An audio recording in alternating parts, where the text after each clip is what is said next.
మొదటి 9 నెలలు ఎవరు లేరు అధికారులు. ఐఏఎస్ అధికారులు ఎక్కడ ఉంటారో తెలియదు, ఐపీఎస్ వాళ్ళు ఆంధ్ర కోతరో తెలియదు, తెలంగాణ కోతరో తెలియదు. వాళ్ళు ఏడ పనిచేస్తారు? చేసేలేని పరిస్థితి. మన ఆర్థిక పరమైన పరిస్థితి, మన స్థితిగతులు మనకు తెలియవు అన్నాడు.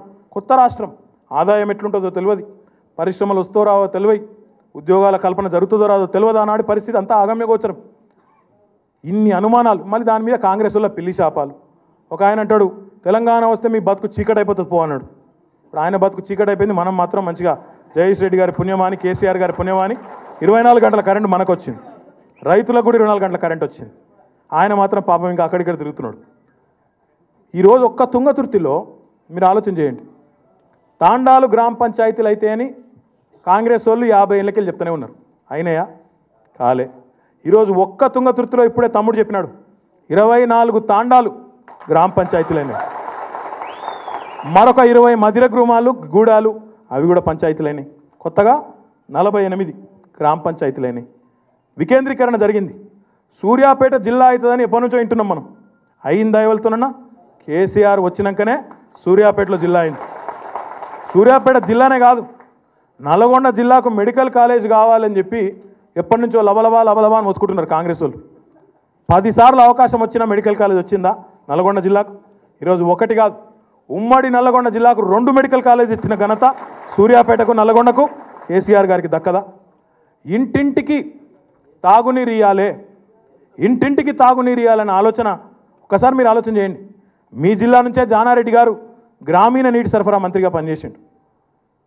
1956లో ఆంధ్రప్రదేశ్ రాష్ట్రం ఏర్పడ్డ నాడు కృష్ణానది తలాపున పారే నల్గొండ జిల్లాలో ఆనాడు ఆంధ్ర తెలంగాణ కలిసిన నాడు ఫ్లోరోసిస్ లేదు.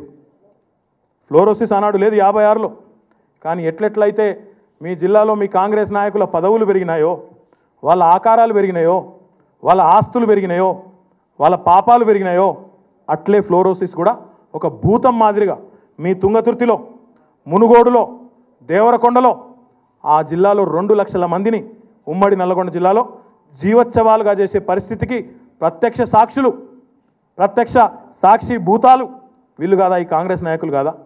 గ్రామీణ నీటి సరఫరా మంత్రిగా పనిచేసిన పెద్దలు జానారెడ్డి గారు, కిరణ్ కుమార్ రెడ్డి గారి క్యాబినెట్లో కిరణ్ కుమార్ రెడ్డి గారు ఆయన సొంత జిల్లా చిత్తూరుకు 9,000 కోట్ల రూపాయలతో ఒక్క జిల్లాకు సోమశిల నుండి నీళ్లు తీసుకొని పోయి తాగునీరు ఇంటింటికి ఇస్తా అని ఒక ప్రాజెక్టు చేస్తే దానికి సంతకం పెట్టిండు మౌనంగా.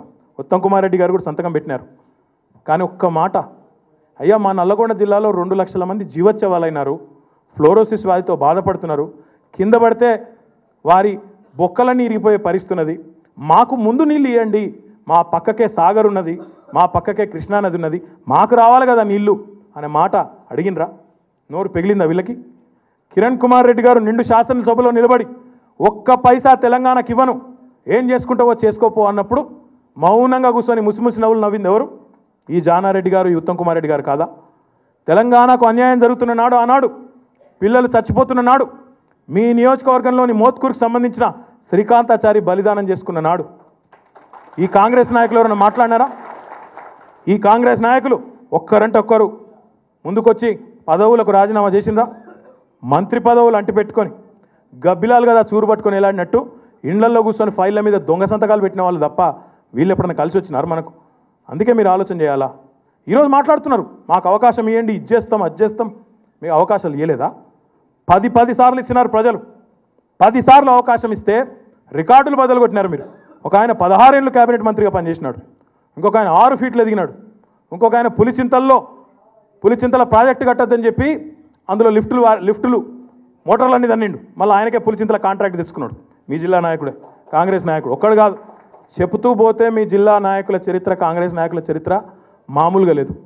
ఈరోజు ఈ 4 ఏళ్లలోనే మీ జిల్లాకి ఏం జరిగిందో ఒకసారి ఆలోచన చేయండి. ఒక ఎయిమ్స్ మన రాష్ట్రానికి వస్తే అది మన ఉమ్మడి నల్గొండ జిల్లాకే, యాదాద్రికే, బీబీ నగర్కే వచ్చింది. లేదంటే ఓ కామెంట్ చేయండి. ఎప్పటికప్పుడు మా వీడియోస్ చూడాలంటే సబ్స్క్రైబ్ చేసుకోండి.